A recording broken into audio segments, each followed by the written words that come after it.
Ngayon magluluto tayo ng tinolang manok. Ayan yung ating. Pero alam mo ba, sa tinula ko, nilagyan ko ng spare ribs. Meron kasi spare ribs din sa rep. Parang gusto ko na maubos yung ating buto-buto. Kaya ilalagay natin yung tinolang manok na may spare ribs. Oh. Tsaka yung ating, gusto ko yung pagka nagluto ang tinula, nagtsambahan, medyo hinog na ng konti. Pero hindi naman sobrang lambot. Masarap. Gusto ko yung mahaba-labal. Ang tawag doon? Medyo, ayan, nor, sili, yung ating sibuyas, at saka yung luya natin. Medyo marami-rami ang ating luya. Tapos gusto ko yung maraming dahon ng sili. Sasaluan natin ng isang katutak na malunggay. Ayan. Mag-i-slice si Mapa Cookie ngayon ng mga luya, sibuyas. Balik ako. O, naglagay na tayo ng oil. Cooking oil lang talaga. Tignan mo, hindi na naman na-play. Ang galing ko talaga. Lalagay natin yung ating luya. Maraming luya.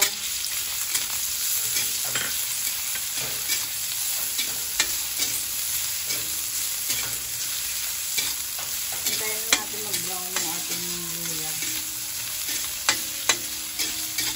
Saka bumango yung ating luya.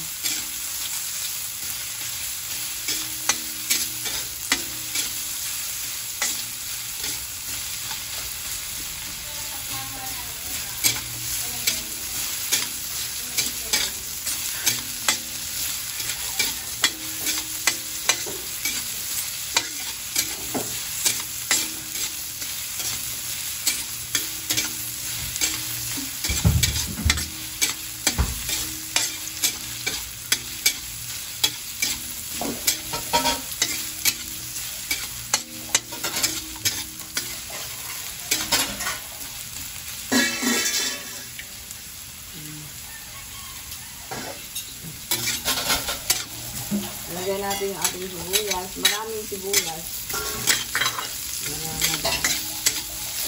Masarap yung maraming sibuyas.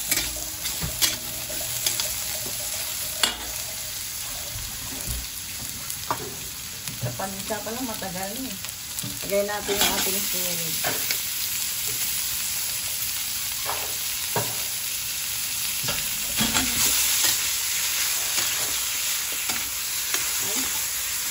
Galing ah. Wala ka din.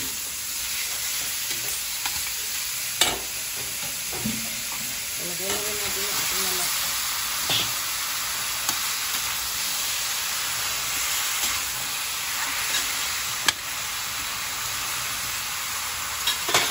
Ilagyan natin ang patis. Ayan, patis.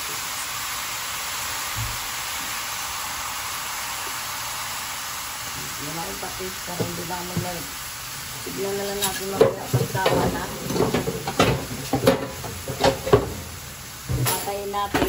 Balikan natin maya-maya pag natanggal na yung katas ng langsa ng manok. O tignan mo. Maraming sabaw pa rin. Balikan natin maya-maya.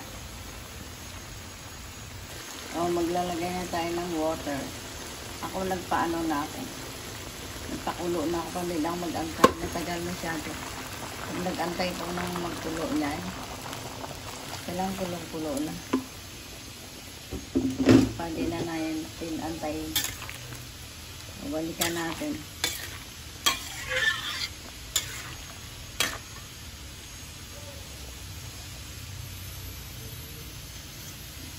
Lagyan na lang natin mamaya ng patis. O asin na lang.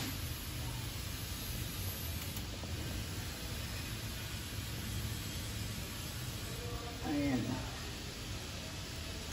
Balikan natin. Ang bilis kumulo. Ano? Kulong-kulo. Talagay natin, lalagay na natin yung ating Lord chicken. Para lumasa.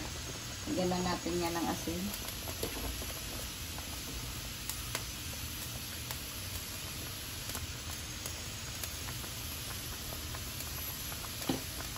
Dagdagan pa natin. Balikan na lang natin yun mamaya. Lagyan natin yung papaya. Kung pwede na natin lagay yung ating papaya. Tignan mo may ano pa ako, may Hindi naman siya hinog. Balabal lang. Ang tawag sa balabal.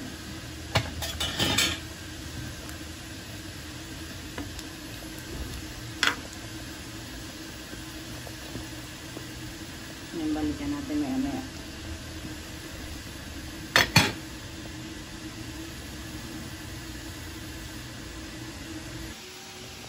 Luto na yung ating tinolang manok. O lalagyan natin ng siling daw. Ay, nauna pa yung sili. Nakalimutan. O pwede na siguro sabay na lang natin yung ating malunggay. Dapat inuna ko yung malunggay. Nauna tuloy yung sili. Kasi nasa harapan ko na yung sili. Kaya nauna ko na siya ilagay. Dapat sa huli yung sili na yan kasi madali siya. Yung malunggay kasi medyo matagal pakuluan. Okay na rin, kunti lang naman nalagay.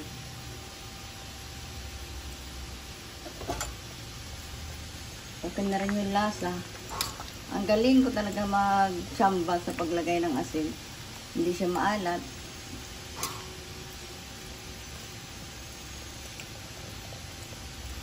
Tingnan mo si Mapa Cooking ba na tinola, mas maraming malunggay kaysa sili. Pinaluan ko ng sili. Ano naman habal-habal yung ating papaya. Gusto ko ito yung papaya na sarap. Masarap ako pag nagkumain ako ng papaya. Ang sarap ng papaya.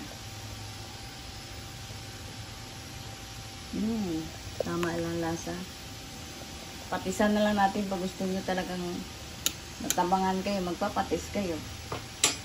Nalagay talaga yung sili. Nalagay na natin. Siling dahon.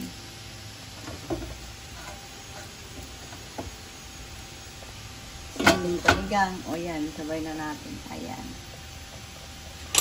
Hindi na ako naglagay ng labuyo kasi yung apo ko mamaya nakain yun. Maangan. Kaya wala na tuloy si Mapa Cooking sili. Gumagawa nila ako sarili kong sausawan. Ang apo, hindi makakain. Okay lang yung lasa. Pero may parang kunting tabang pa. Patisan na lang natin. Bagyang patis.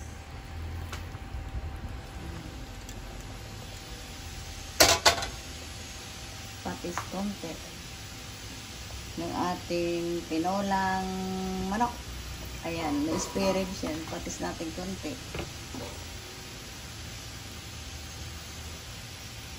Okay na, like and subscribe kay Mapa Cooking. Thank you for watching. O, kainan na ng tinolang manok na may spare ribs. O, magsandok na tayo ng tinola. Ito. Sabaw. Tsaka chicken. Kain na tayo. Like and subscribe kay Mapa Cooking. Thank you for watching. Thank you sa nag-subscribe kay Mapa Cooking. Kain tayo ng tinolang manok. Like and subscribe. Thank you for watching.